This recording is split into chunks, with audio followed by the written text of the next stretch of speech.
everybody. Now you know that I love the early day racing cars, and it doesn't get more earlier than this. 1916 Buick. Keith, how's it going? It's going fine. It's been a great event here this weekend.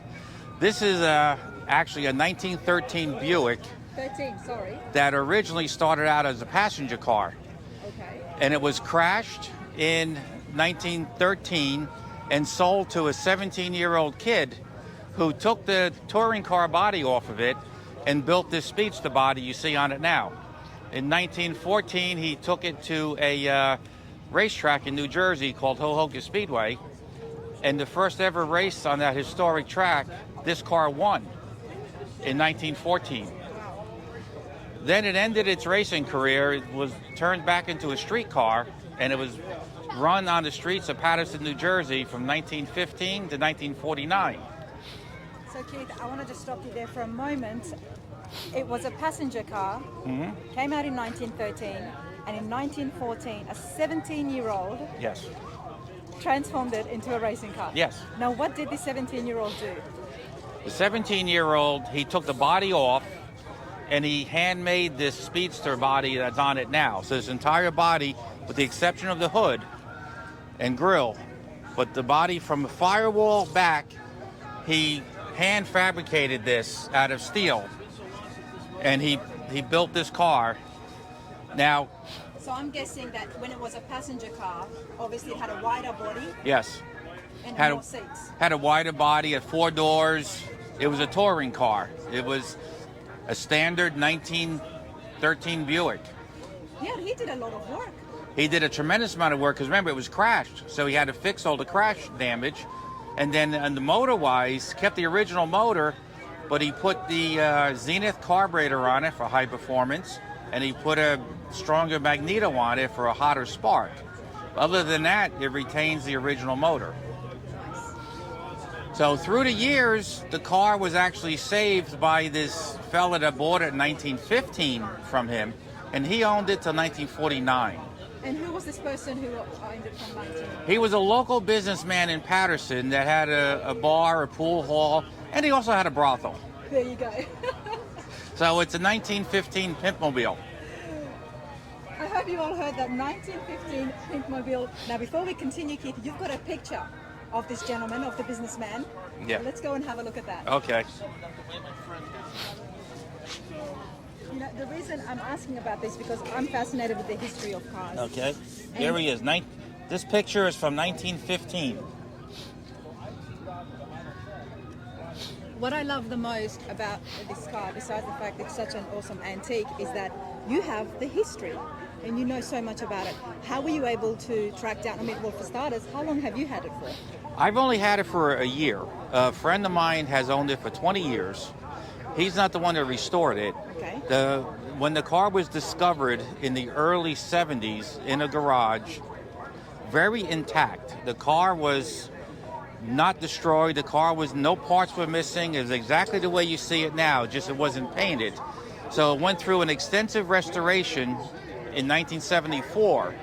And now the other interesting part about the car is the fella that restored it, he found that 17-year-old kid that built the car, and at 82 years old in 1974, he helped with the restoration on the car, and he verified, and I actually have a notarized affidavit from him stating that this is the original car that he raced in 1914.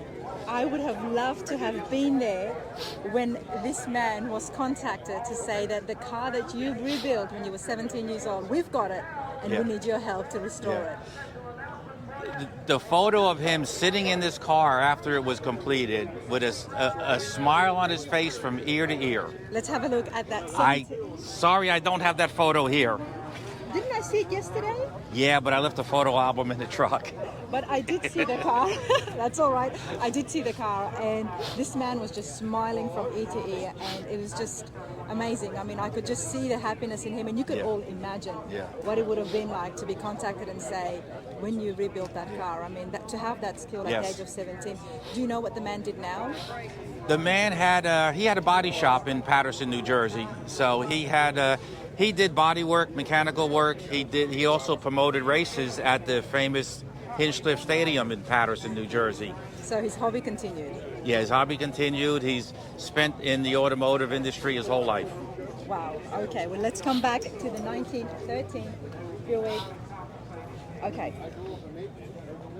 I want you to. Now I see some wood there, and it's an all steel body. Yes. The tires, Wooden spoke wheels. wooden spoke wheels. Okay. They are pneumatic tires. There are tire tubes in them. So it is, but it does not ride very smooth. Doesn't ride very smooth, but hey, No. I do want to see that engine. Okay.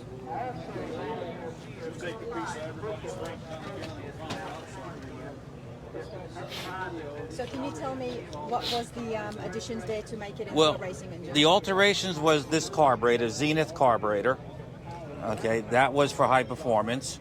And I'll have to open the other side of the hood to show you the magneto.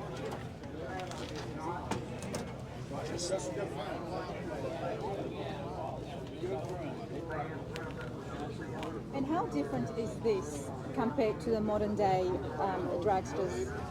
Oh, there's no comparison. But I mean, when it comes to making a racing engine, is this just an involvement of what the early days was? Well, When it comes partially, yes. I mean, like the car next to us here, nitro burning dragster, uses a magneto also. Yep. And this uses a magneto. Magnetos are a lot different. This is the magneto here. And what does that do exactly? Magneto is what creates a spark. There's magnets inside here with an armature, and the rotation of it is where it creates a electrical field, and that's where the spark is generated from. So this is a 1913 magneto, and if you turn around, We are going to look in detail, yeah? okay, this is. Can I take this off of here? I want to show the magneto. This is a modern day magneto. So there's a lot different.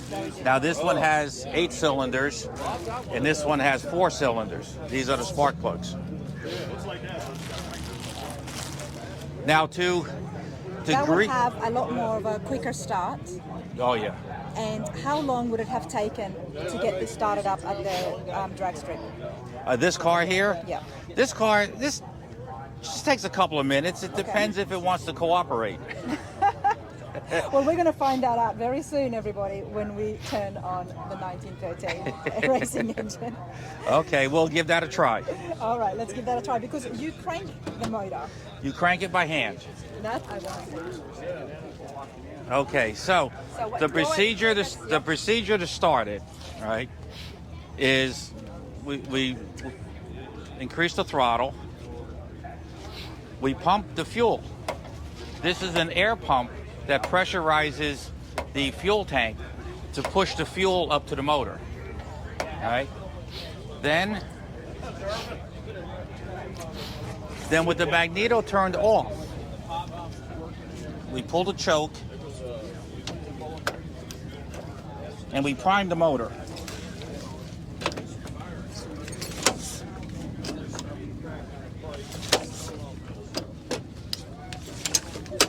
That choke is getting in the way.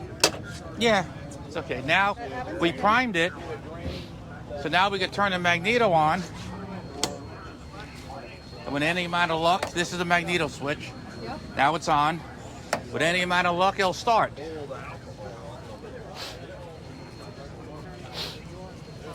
Now, anybody that cranks one of these, you always got to keep your thumb away, because if it kicks back, it'll break your thumb.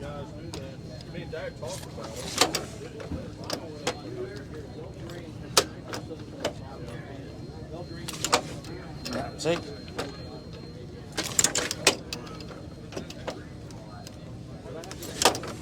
See, it's not cooperating.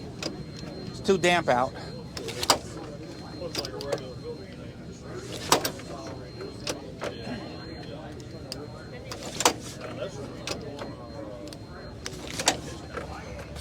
No, it's not cooperating. Let me check something. 1913, everybody. It takes a bit of time. Patience.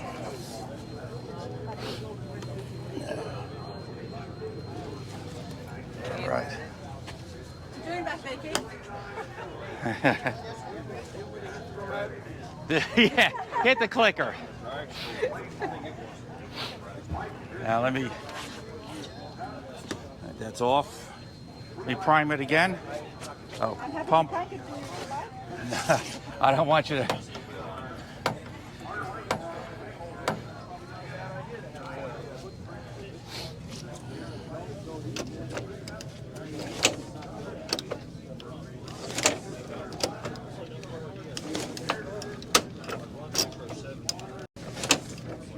Okay.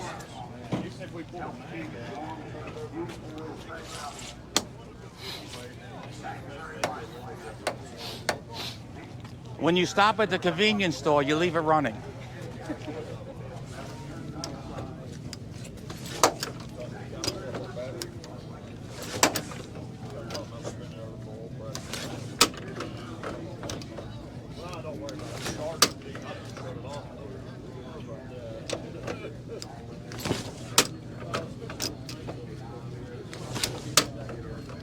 Doesn't want to cooperate.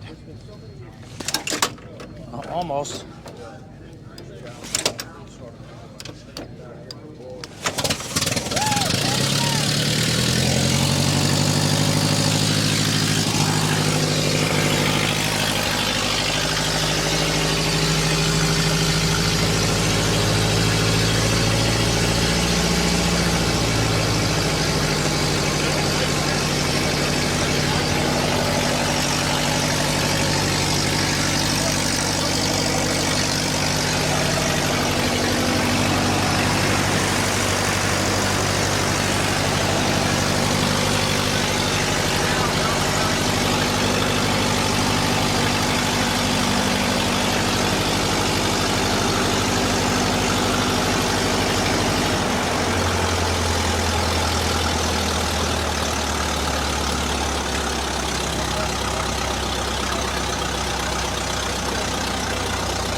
It's running. We need to go for a ride. Let's go. Yes. Okay. We'll just be very cozy.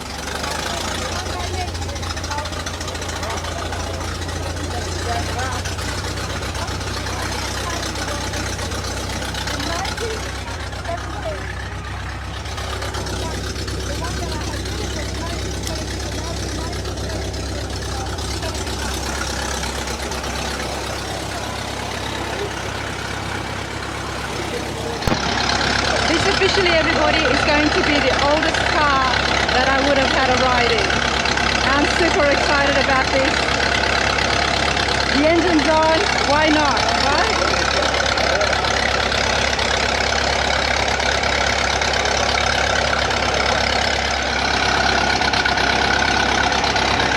I'm about to get a lift inside a 1913 Buick racing car, everybody.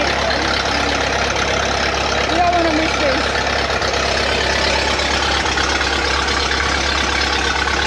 All right.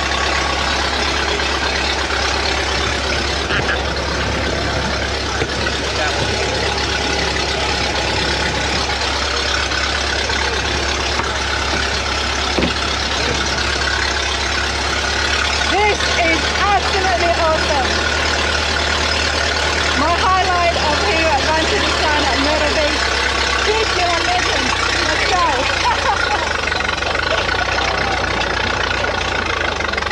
It's definitely a bit rickety, but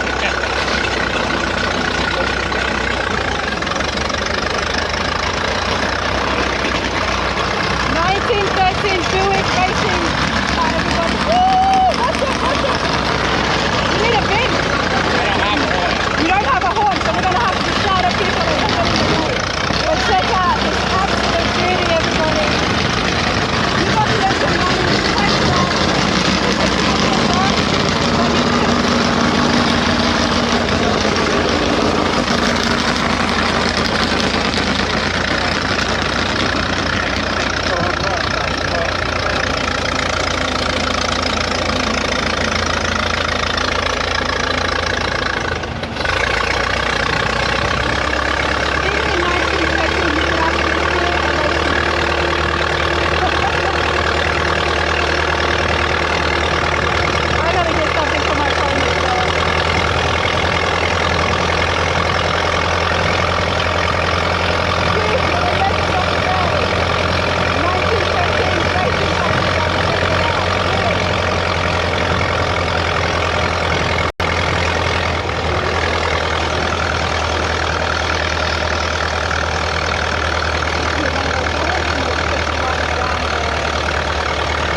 just hope that the engine doesn't die out or not. It's not going to do that again. It shouldn't.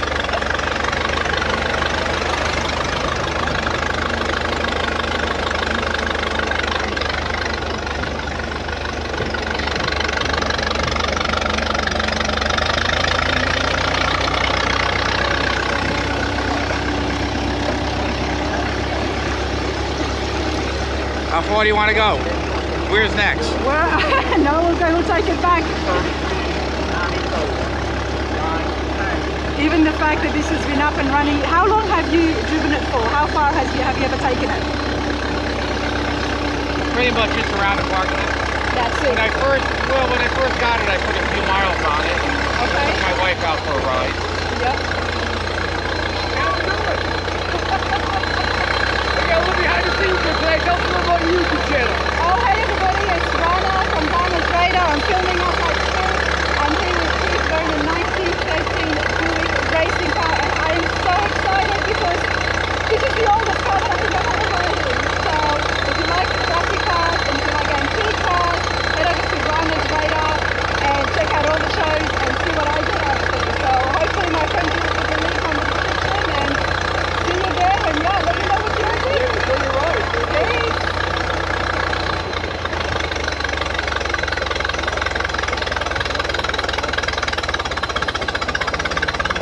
Yeah, this has been absolutely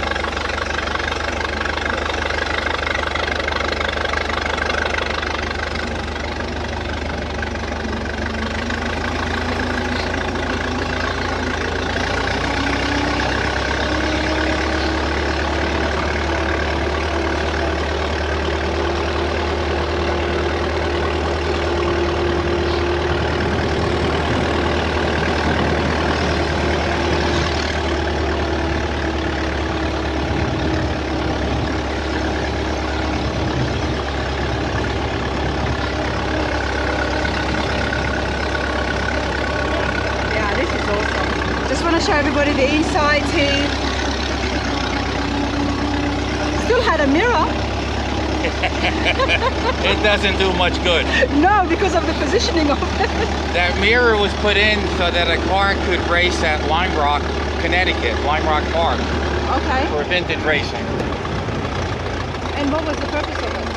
That was the rules. You needed a Oh, mirror you needed a mirror. to see if someone was coming up behind you. And with the speed of this car, a lot of people came up behind you.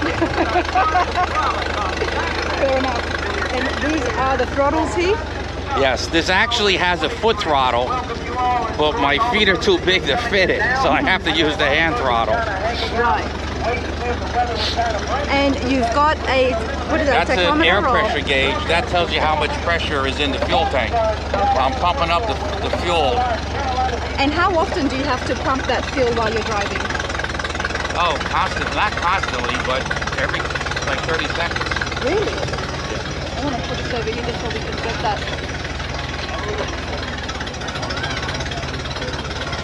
Every 30 seconds you have to keep pumping that fuel because there's no carburetor or anything. There's no fuel pump, no mechanical fuel pump. It's all by hand. Wow. Wow, this has been absolutely wonderful. Now how on earth are you going to reverse this in? It has a reverse. It has a reverse, but with no mirrors, it's just none in your way as well. You're not in my way. Alright. I might jump out and watch you reverse it in. I don't want to see you getting in there.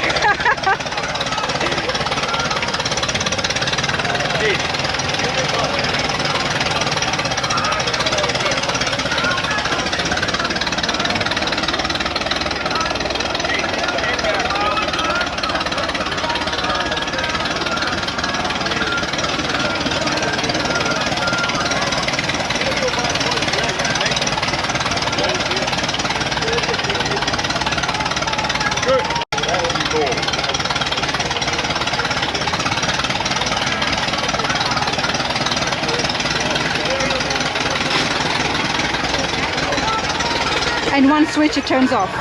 Yeah, There you go. that's it. You had your ride in your 1913 Buick. Absolute pleasure. Thank you so much. Oh, you're welcome. This has been a highlight. Thank you. Here.